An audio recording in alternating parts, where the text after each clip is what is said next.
تھا، یہ دنیا کا علم تھا جس کے لیے موسیٰ علیہ السلام نکلے تھے۔ شریعت کا علم تو ان کے پاس پہلے سے تھا، تورات ان کے پاس تھا۔ تو کرنے کے دو کام ہیں، ایک اپنے علم پر محنت کرو، ڈگری والے نہ بنو، علم والے بنو، کہ علم اپنا نہیں ہوگا تو تم جب تک مغرب کے محتاج رہو گے علم میں تو میں اور آپ ذلت سے نہیں نکل سکتے۔ ہم خود تراشتے ہیں منازل کے سنگ میل، ہم وہ نہیں ہیں جن کو زمانہ بنا گیا۔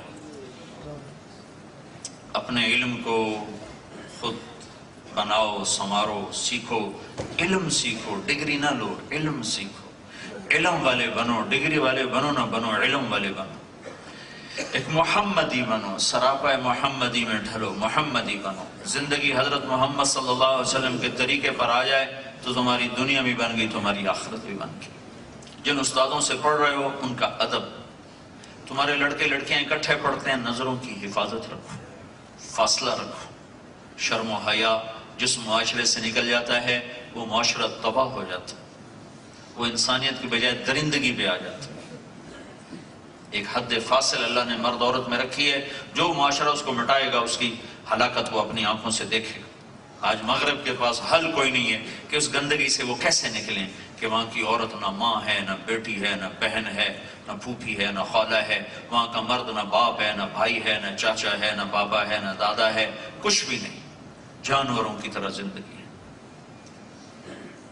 تو اپنی نظروں کا پردہ جھکانا سیکھو، اسے حیا کا سرما لگاؤ، کچھ دنوں کے بعد انہی آنکھوں سے اللہ تمہیں اپنا دیدار کرانے والا ہے، انہی آنکھوں سے اللہ تمہیں حضرت محمد صلی اللہ علیہ وسلم کا دیدار کرانے والا ہے۔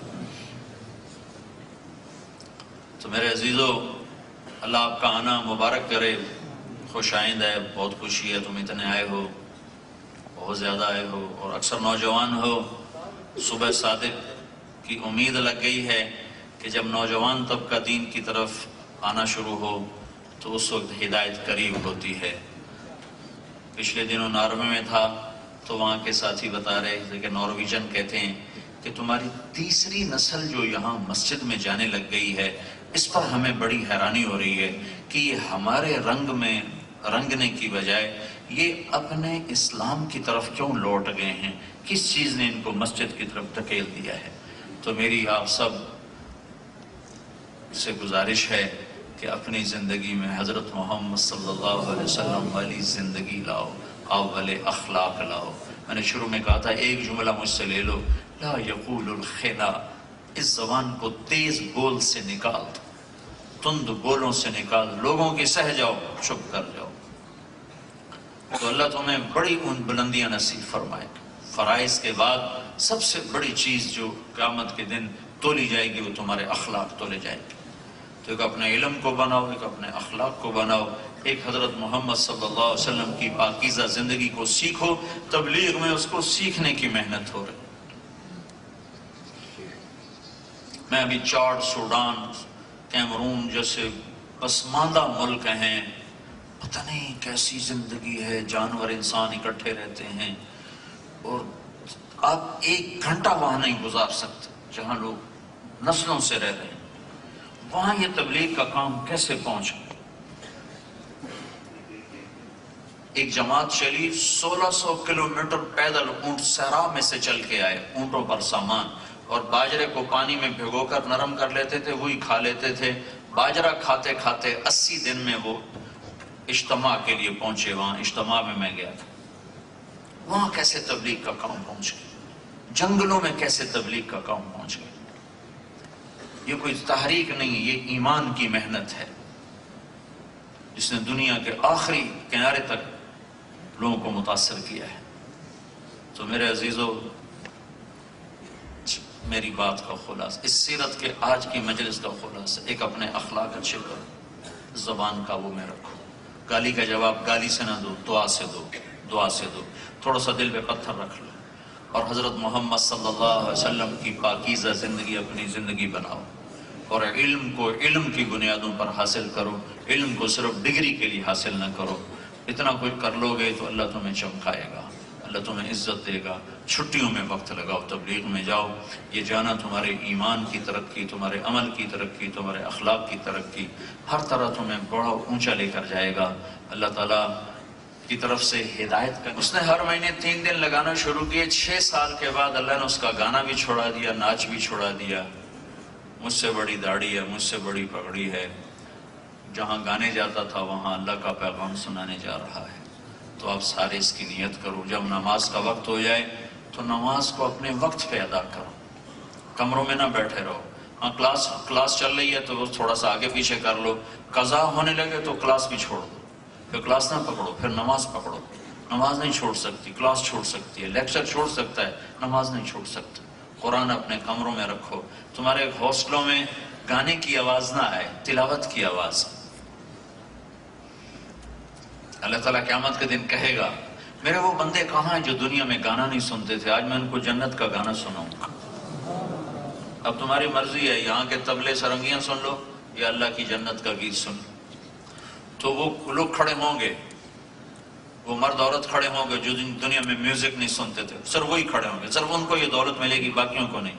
تو اللہ تعالیٰ جنت کی حوروں سے کہے گا انہیں سناؤ. تو مجھے جنید جمشید نے بتایا کہ ہم جو سانگ بناتے تھے وہ 3.5 منٹ کا بناتے تھے.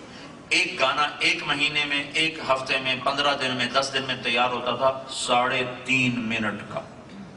میں نے کہا اتنا چھوٹا کیوں بناتے تھے؟ کہا اس سے لمبا ہو تو لوگ بور ہو جاتے ہیں، سنتے نہیں. صرف 3.5. میں نے کہا جنت کا جو سب سے چھوٹا گیت اللہ سنائے گا وہ 70 سال کا ہوگا. 70 سال. جو جہاں بیٹھا بس وہیں بیٹھا رہے. ایک طرف اللہ عورتوں کو بٹھائے گا، ایک طرف مردوں کو بٹھائے گا. ہاں بھائی وہ مرد عورت کون ہیں جو لاہور میں گانا نہیں سنتے تھے؟ آج ہم ان کو جنت کا گیت سنائیں گے. تو وہی نصیب والے اٹھ سکیں گے جنہوں نے یہاں اپنے کانوں کو بچایا ہوگا. تو وہ اللہ تعالیٰ جنت کی حور سے کہے گا گاؤ. تو جنت کی حوروں کی آواز ہوگی اور جنت ساز بن جائے گی. ساری جنت ساز بن جائے گی اور ہوا موسیقار بن جائے گی. ہوا ان کو دھن دے گی، اس دھن پر سارے درختوں کے پتے بجیں گے اور اس دھن کے ساتھ جنت کی عورتوں کا گیت ہوگا. 70 برس ایک گیت چلتا رہے گا اور اس کا مزہ لوگ لیتے رہیں گے. پھر اللہ تعالیٰ فرمائیں گے کیسا ہے؟ کہیں گے بہت اچھا ہے. تو اللہ فرمائیں گے اب تمہیں اس سے اچھا سنو. کہیں گے یا اللہ اس سے اچھا بھی کوئی ہے؟ کہاں ہے. تو آپ کہیں گے اے داؤد آؤ اور بیٹھو اور آج تم میرے بندوں کو میری عظمت کے گیت سنا. تو کہیں گے یا اللہ میری آواز تو دنیا میں تھی اچھی. تو داؤد علیہ السلام کی دنیا میں ایسی آواز تھی جب وہ زبور پڑھتے تھے تو یہ اس حال میں پہاڑ ہلتے تھے، ایسے ایسے پہاڑ ایسے ہلنے لگ جاتے تھے. آواز میں ایسے اللہ نے کشش کری تھی.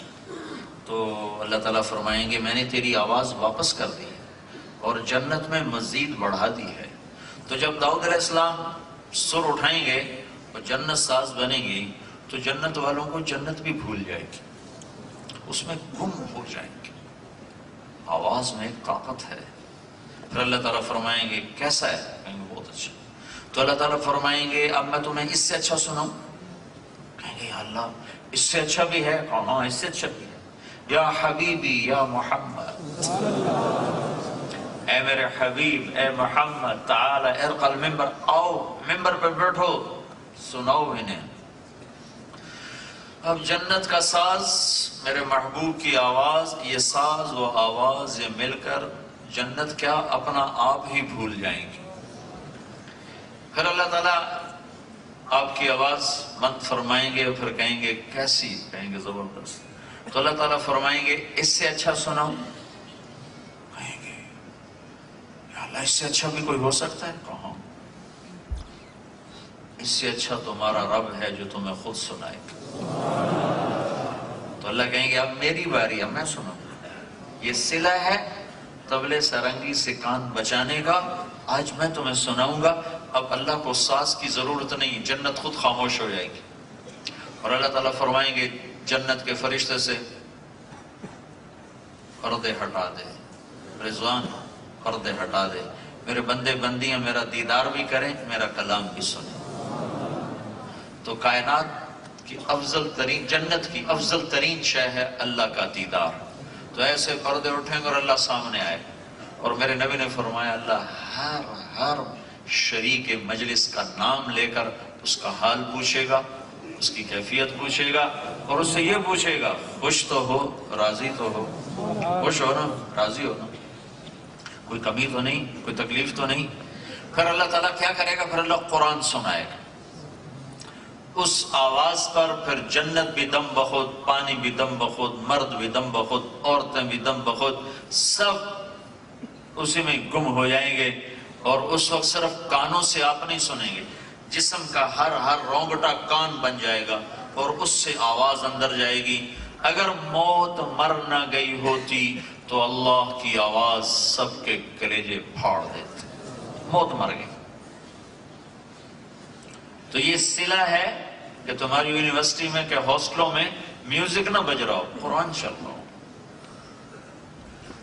جو قوم ہلاک ہوتی ہے وہ آخرت میں طاؤس و رباب پر آتے ہیں۔ اللہ تعالیٰ